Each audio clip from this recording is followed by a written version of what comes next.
तो linear programming problems का graphical method अपना चल रहा था और अभी तक अपन ने जो क्वेश्चंस किए हैं वो इस तरह के हैं कि आपको लीनियर प्रोग्रामिंग प्रॉब्लम दी हुई है और फिर उस पर अपन क्या लगा रहे थे, ग्राफिकल मेथड लगाने के बाद जो भी पॉसिबिलिटीज बन रही हैं उन सभी की अपन ने प्रॉब्लम्स पिछले लेक्चर्स में कर ली है कि जो भी ग्राफिकल मेथड से आप क्वेश्चन कर रहे हो उसमें हो सकता है कि फिजिबल रीजन बाउंडेड है। तो फिजिबल रीजन अगर बाउंडेड है उस केस में निश्चित रूप से सॉल्यूशन क्या करेगा, एग्जिस्ट करेगा। ये हो सकता है कि सॉल्यूशन यूनिक भी हो सकता है और वहां पर इनफाइनाइट या ये कहें कि alternate number of solutions exist कर सकते हैं, ठीक है। लेकिन कहने का मतलब ये है कि अगर फिजिबल रीजन बाउंडेड है then optimal solution is also bounded. अगर फिजिबल रीजन अनबाउंडेड है उस केस में ऑप्टिमल सॉल्यूशन के लिए दोनों ही पॉसिबिलिटी हो सकती है। ऑप्टिमल सॉल्यूशन बाउंडेड भी हो सकता है, ऑप्टिमल सॉल्यूशन अनबाउंडेड भी हो सकता है। अब उसके लिए क्या करना होता है आपको, उसका पूरा प्रोसीजर अपन लास्ट के लेक्चर्स में कर चुके हैं। अब मैं जो नेक्स्ट प्रॉब्लम यहाँ पर करने जा रहा हूँ, अब आपको कोई वर्ड प्रॉब्लम अगर दे रखी है, ठीक है, सपोज कोई भी वर्ड प्रॉब्लम है, लैंग्वेज की फॉर्म में क्वेश्चन आपको दिया हुआ है, तो इसके लिए आपको एलपीपी बनानी है, ठीक है। और आपको अगर ये कह रहा है कि भाई मैक्सिमम प्रॉफिट भी फाइंड करो, तो एलपीपी अगर आपके पास बन जाती है तो फिर उसकी सहायता से मैक्सिमम प्रॉफिट भी आप फाइंड कर सकते हो। लेकिन इस तरह का क्वेश्चन एग्जाम में पूछा जा सकता है, क्योंकि आपसे हो सकता है कि ग्राफिकल मेथड लगाने को नहीं किए, लेकिन इतना तो पूछा ही जा सकता है कि एक प्रॉब्लम आपको दे दी जाए और फिर आपसे कहा जाए कि इसकी वर्ड प्रॉब्लम आप बनाइए, वो इसकी जो एलपीपी है वो आप बनाइए, ठीक है। तो एलपीपी बनाने में कोई ज़्यादा समय नहीं लगता, मुश्किल से 1 मिनट में वो काम हो जाता है, ठीक है, अगर आपकी प्रैक्टिस है। बाकी अपन समझाते हैं किसी क्वेश्चन को तो समझाने का एक अलग वे होता है, लेकिन अगर आपकी प्रैक्टिस है तो आप तुरंत इसको बना सकते हो, ठीक है। तो एक प्रॉब्लम यहाँ पर लिखी गई, एक क्वेश्चन आपके सामने। इस क्वेश्चन से मुझे क्या बनानी है, एलपीपी। तो मैं क्वेश्चन को एक बार पढ़ देता हूँ। A manufacturer of furniture makes 2 products, chairs and tables, ठीक है। तो हिंदी वाले बच्चों को भी घबराने की जरूरत नहीं है, मैं अभी बोल देता हूँ। कोई भी मैन्युफैक्चरर है फर्नीचर का जिसका काम है, ठीक है, उत्पादन करता है, जो फर्नीचर का काम करता है, वो 2 तरह के प्रोडक्ट बना रहा है। कौन कौन से, एक तो चेयर और दूसरे क्या हैं, टेबल्स। चेयर्स बना रहा है और टेबल्स बना रहा है। Processing of these products is done on 2 machines A and B. अब टेबल और चेयर बनाने के लिए 2 मशीन हैं, ठीक है। एक तो मशीन ए वहां पर लगी हुई है, उस पर टेबल और चेयर बनाने का काम चल रहा है, और एक दूसरी मशीन बी लगी हुई है, उस पर भी टेबल और चेयर दोनों का ही क्या चल रहा है, काम चल रहा है। यानी कि जो आपके पास सोर्सेज हैं, रिसोर्सेज या जो साधन है, वो क्या क्या है यहाँ पर, 2 मशीन्स ए और बी। तो दोनों मशीन्स पर सारा काम चल रहा है। तो जिन मशीन्स पर काम चल रहा है तो इनको आप रिसोर्स कहोगे या साधन कहोगे, जिन साधनों की सहायता से सारी चीजें कर रहे हो, या जो भी प्रोडक्शन किन की सहायता से कर रहे हो, मशीन्स की सहायता से, तो वो सारे किसमें जाएंगे, रिसोर्स में, साधनों में। A chair requires 2 hours of machine A and 6 hours of machine B. ये कह रहा है कि एक चेयर बनाने के लिए 2 घंटे काम कहां पर करना पड़ेगा, मशीन ए पर, और 6 घंटे कहां पर काम करना पड़ेगा, मशीन बी पर। इसी तरह से कह रहा है a table requires 4 hours of machine A and 2 hours of machine B. यानी टेबल के लिए मशीन ए पर कितने घंटे काम करना पड़ेगा, 4 घंटे, और मशीन बी पर कितने समय तक काम करना पड़ेगा, 2 घंटे तक, ठीक है। तो ये दोनों ही, चाहे आप टेबल बना रहे हो या चेयर, दोनों ही मशीनों से वो क्या हो रहा है, प्रोसेसिंग हो रही है, ठीक है। There are 16 hours of time per day available on machine A and 20 hours on machine B. ये कह रहा है कि मशीन ए पर एक दिन में पर डे अधिकतम कितने घंटे आप काम कर सकते हो, 16 आवर्स। कितने घंटे अवेलेबल है, 16 आवर्स। और मशीन बी पर अधिकतम कितना समय आपको अवेलेबल है, 20 आवर्स, ठीक है। तो इतने घंटे आप अधिकतम काम कर सकते हो।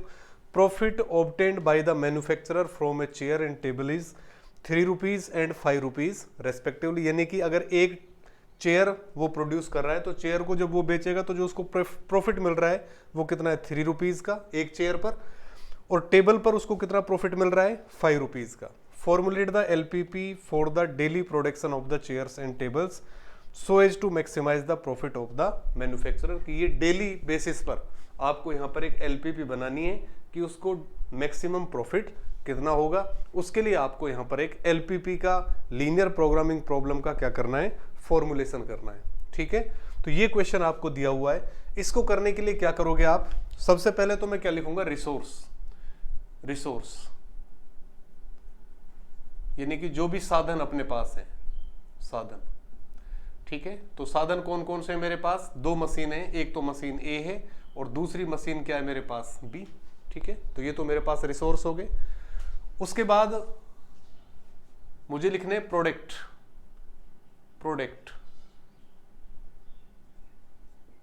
प्रोडक्ट्स। तो प्रोडक्ट्स कौन कौन से बन रहे हैं, एक तो क्या बना रहे हो आप, चेयर, और दूसरा प्रोडक्ट क्या है अपना, टेबल, ठीक है। तो दो तरह के प्रोडक्ट्स आप यहां पर बना रहे हो, एक तो चेयर और दूसरा क्या बना रहे हैं यहां पर, टेबल। इस तरह से लिख लिया। और तीसरी चीज जो यहां पर आपको लिखनी है, कैपेसिटी। हर एक मशीन की कुछ कैपेसिटी दे रखी है आपको, ठीक है। तो तीसरा जो पॉइंट मैं यहां पर लिखूंगा वो क्या है, कैपेसिटी। और आपको क्या दे रखा है, प्रॉफिट, ठीक है। तो कि दोनों पर, एक चेयर को बेचने पर कितना प्रॉफिट हो रहा है और एक टेबल को बना रहा है या बेच रहा है तो उस पर उसको कितना प्रॉफिट हो रहा है। तो प्रॉफिट वाला जो पार्ट है वो आपका मैं यहाँ पर लिखूंगा, प्रॉफिट है या कॉस्ट है जो भी है, मिनिमाइजेशन की प्रॉब्लम बनानी है, कॉस्ट अगर आपको देखनी है तो वो फिर अपन इस तरह से लिखेंगे। अब मैं प्रॉब्लम पर वापस आता हूँ। A manufacturer of furniture makes two products, chair and table. दो तरह के प्रोडक्ट बना रहा है, चेयर और टेबल। तो लास्ट में जाके आपको क्या करना है, ये आपको एलपीपी बनानी है इस तरह की कि आपको मैक्सिमम प्रॉफिट हो। उसके लिए कितनी तो उसको चेयर बनानी चाहिए, ठीक है, और कितनी उसको टेबल्स बनानी चाहिए ताकि उसका जो प्रॉफिट है वो क्या हो, मैक्सिमम हो। अपन ये मान लेते हैं कि वो चेयर कितनी बना रहा है, x1 यूनिट। मान लेते हैं चेयर्स की कितनी यूनिट बना रहा है, x1 यूनिट, और टेबल्स की कितनी यूनिट बना रहा है, सपोज वो x2 यूनिट्स, ठीक है। ये अपन ने मान लिया कि x1 यूनिट चेयर्स की बना रहा है, x2 यूनिट्स कितनी बना रहा है, किसकी बना रहा है, टेबल्स की बना रहा है। उस केस में हमें उसका मैक्सिमम प्रॉफिट फाइंड करना है, ठीक है। ये क्या दे रहा है आगे, processing of these products done on two machines A and B. A chair requires 2 hours of machine A and 6 hours of machine B. Chair के लिए देखो, चेयर मशीन ए पर कितने आवर्स चाहिए उसको, 2 आवर्स।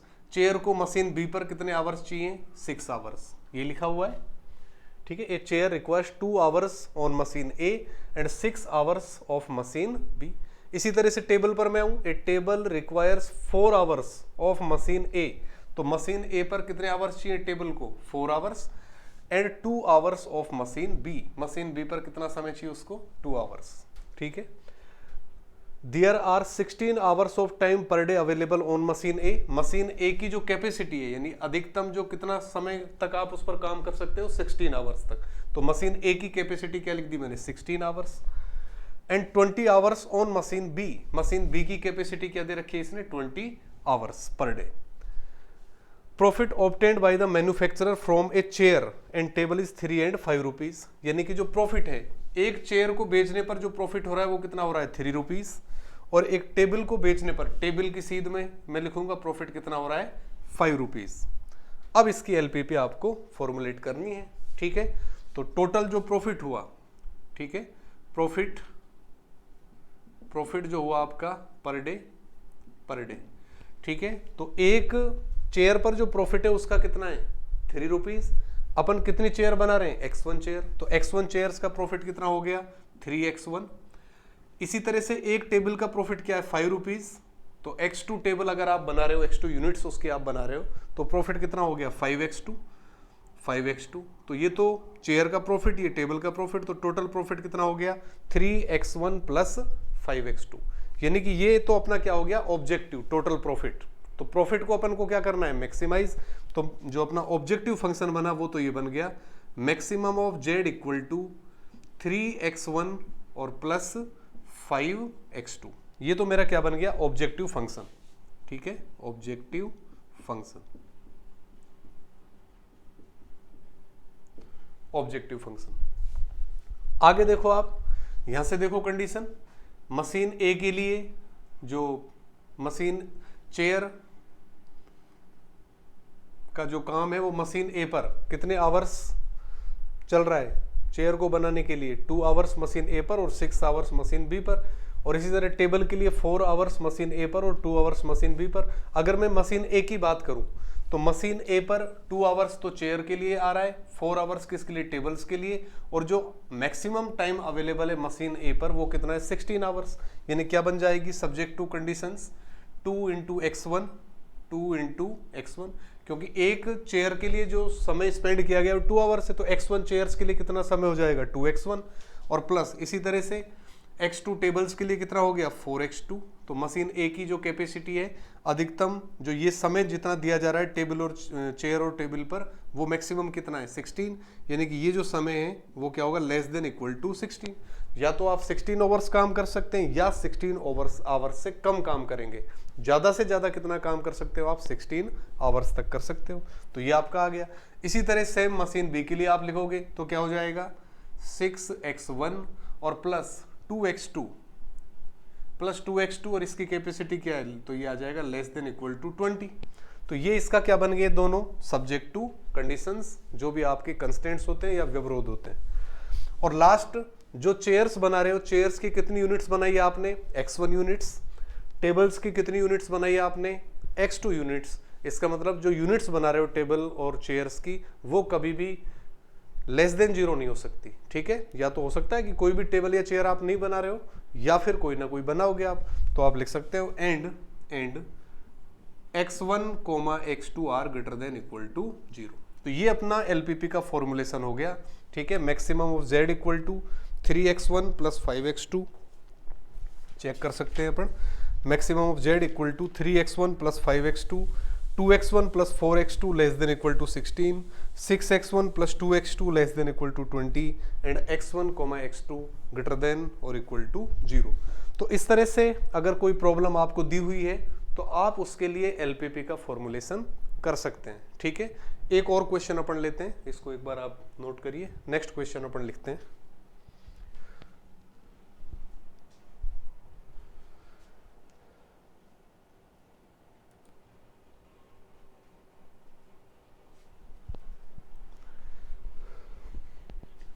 तो नेक्स्ट प्रॉब्लम अपन ले रहे हैं इसकी, एक और क्वेश्चन बिल्कुल उसी तरह का क्वेश्चन है।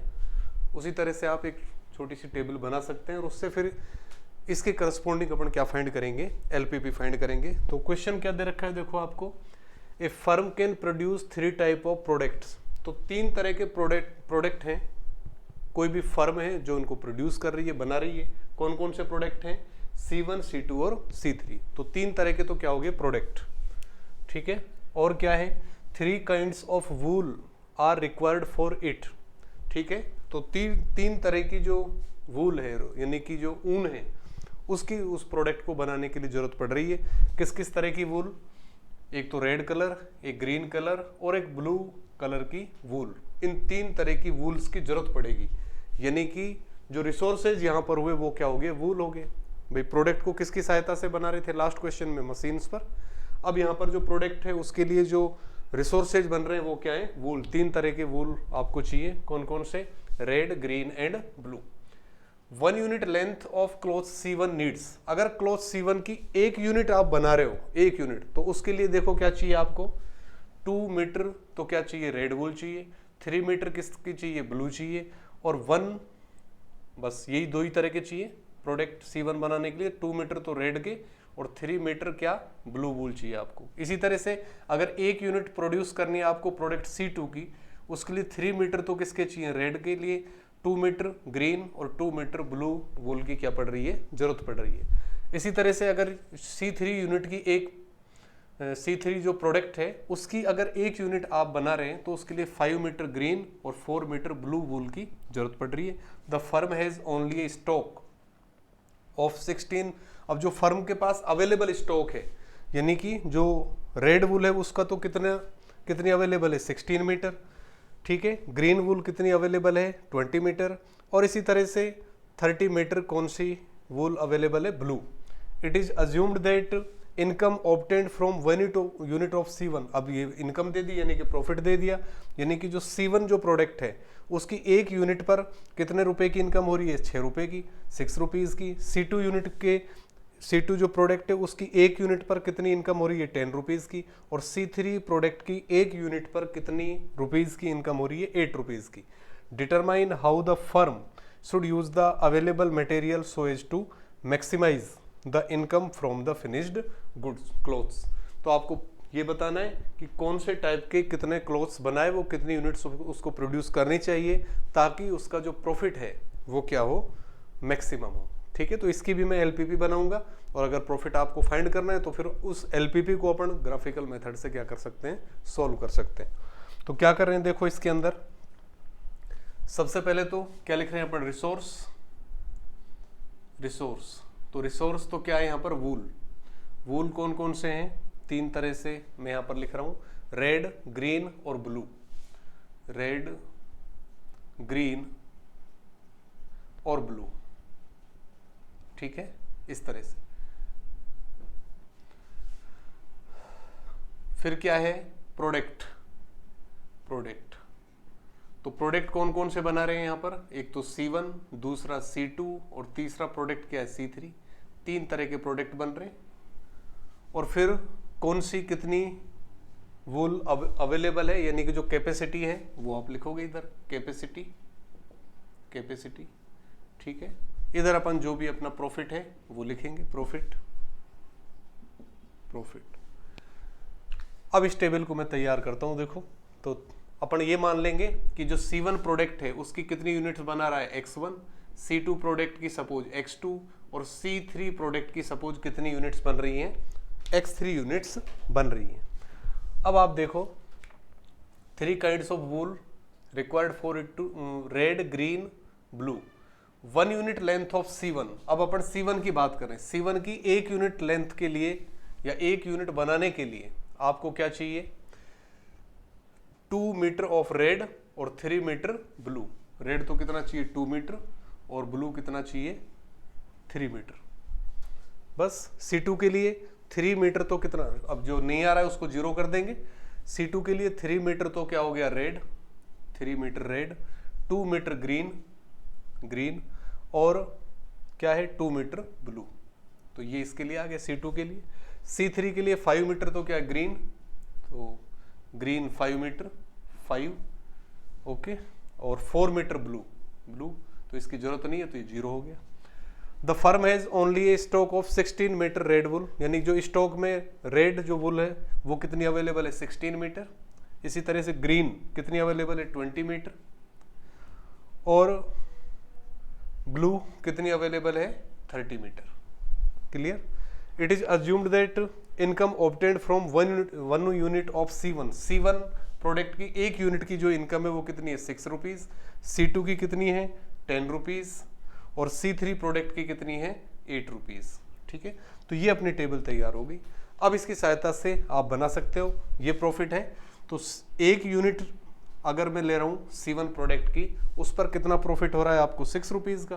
तो कितनी यूनिट बना रहे हो आप X1, तो कितना प्रॉफिट हुआ 6X1। इसी तरह से C2 की 1 यूनिट का 10 है तो X2 यूनिट्स का कितना हो गया 10X2।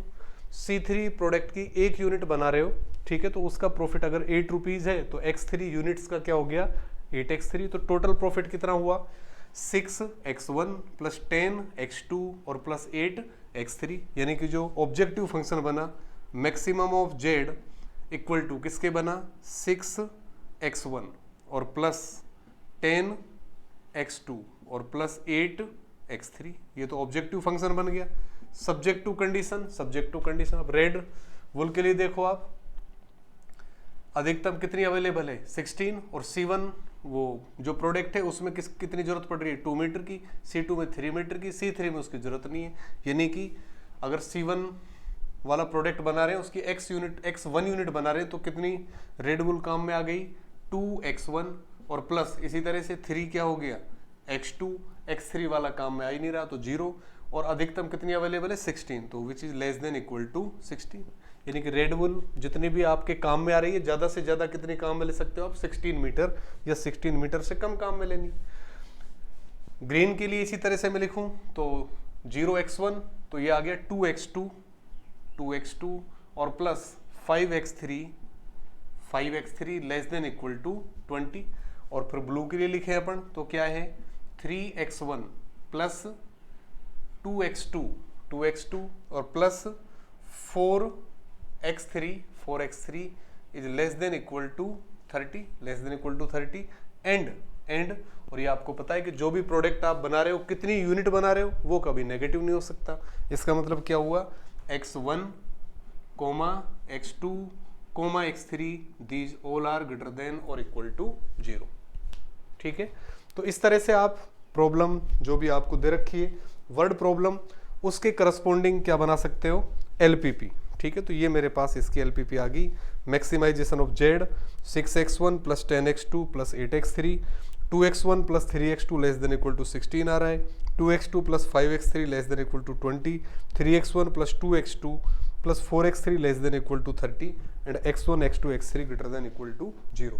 तो आप यहाँ से एक चीज और आप नोटिस करें, क्योंकि इसमें 3 वेरिएबल आ रहे हैं x1, x2, x3, तो ग्राफिकल मेथड से इसको सोल्व करना कम से कम पेन कॉपी पर तो मुश्किल काम है। ठीक है, इसलिए इसको अपन यहीं छोड़ेंगे, केवल एलपीपी। और इस तरह का क्वेश्चन अगर आपको दिया जाता है तो उसकी केवल एलपीपी आपसे वो पूछ सकता है कि इसकी जो एलपीपी है वो निम्न में से कौन सी होगी, तो कुछ आपको ऑप्शन वहां पर दिए जा सकते हैं। ठीक है, तो कम से कम ये कि वर्ड प्रॉब्लम से एलपीपी आप किस तरह से बना सकते हैं ये आपको आना ही चाहिए। ठीक है भाई, अगर आपको सीधी इस तरह की प्रॉब्लम दे रखे उसका सॉल्यूशन तो कर ही सकते हो ग्राफिकल मेथड से, लेकिन आपको वर्ड प्रॉब्लम दे दी और एलपीपी आपसे पूछ ली ऑब्जेक्टिव क्वेश्चन में कि इसकी एलपीपी क्या होगी, तो फिर आपको तुरंत उसको इस तरह से बनाना पड़ेगा। एक क्वेश्चन और अपन लेंगे इसमें।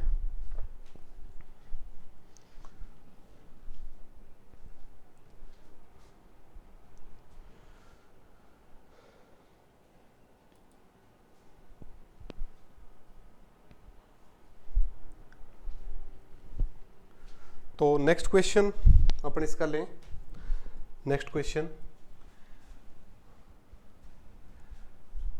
एक और इम्पोर्टेंट वर्ड प्रॉब्लम, लेकिन ये जो वर्ड प्रॉब्लम है ये पहले वाली वर्ड प्रॉब्लम्स जो अपन ने 2 किए उससे थोड़ा डिफरेंट है।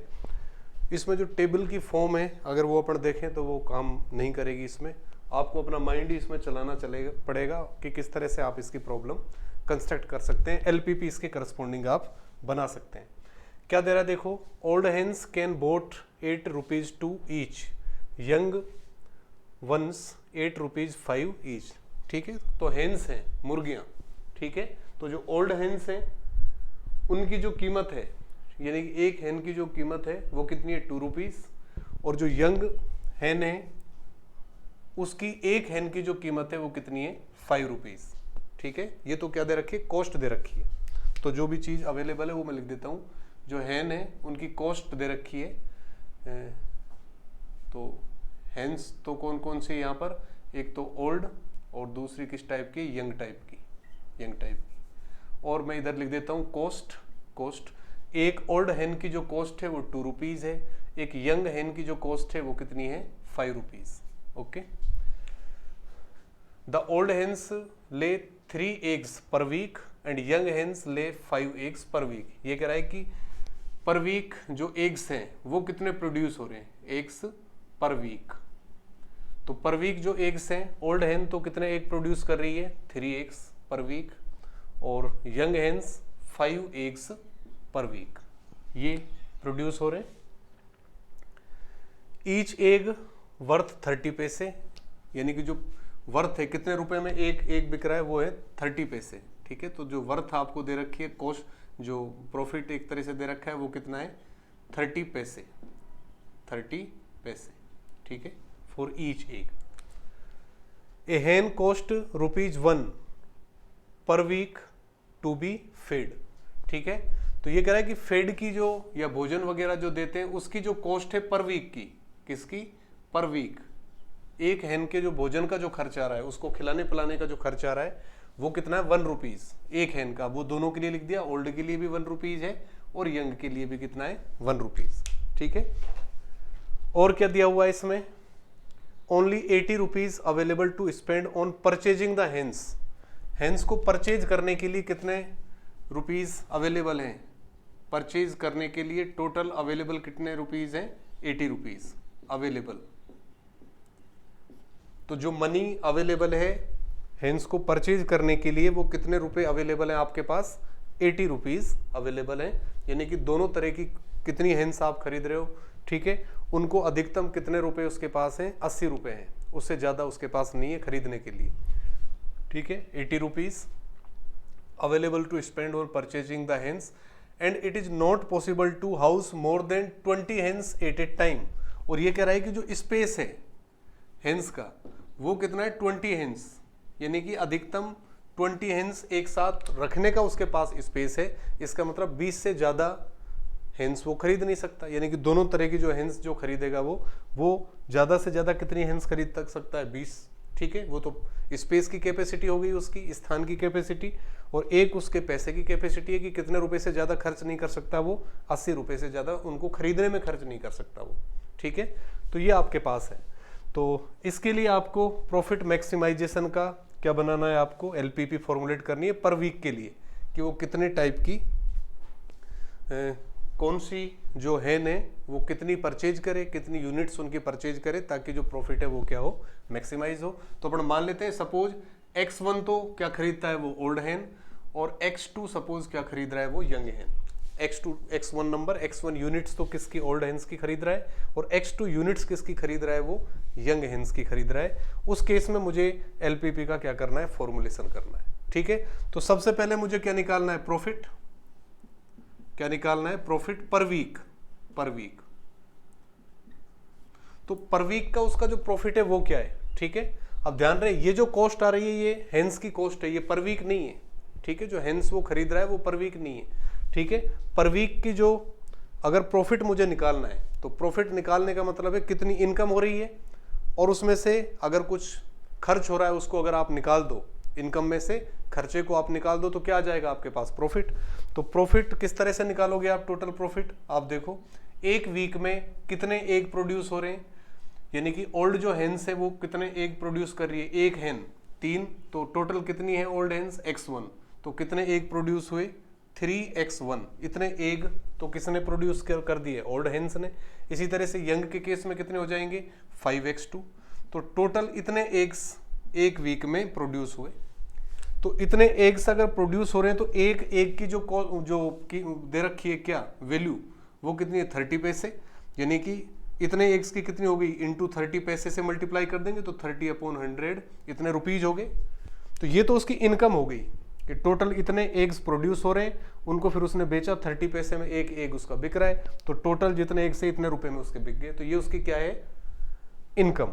अब इसमें से खर्चा क्या हो रहा है उनको, पर वीक जो खर्चा हो रहा है उसका, पर वीक यानी कि 1 रुपीज एक हैन का खर्चा है, यानी कि टोटल कितनी हैंस है उसके पास, X1 plus X2, X1 plus X2, तो X1 तो 1 से मल्टीप्लाई करोगे, X2 को भी 1 से, यानी कि टोटल अगर एक हैन पर 1 रुपए का खर्चा हो रहा है तो टोटल हैंस कितनी है उसके पास, X1 प्लस X2, यानी कि जो कॉस्ट हुई इसकी एक वीक में वो कितनी खर्च हो गई, X1 प्लस X2।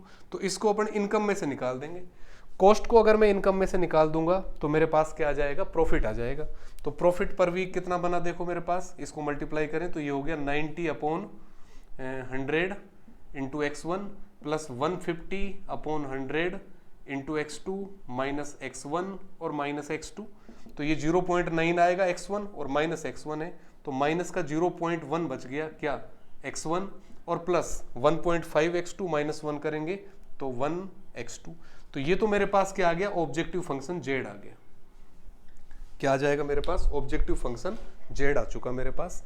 अब दूसरी कंडीशंस क्या दे रहा है वो, द ओल्ड हेंस ले 3 एग्स पर वीक, ये अपन ने लिख ही दिया।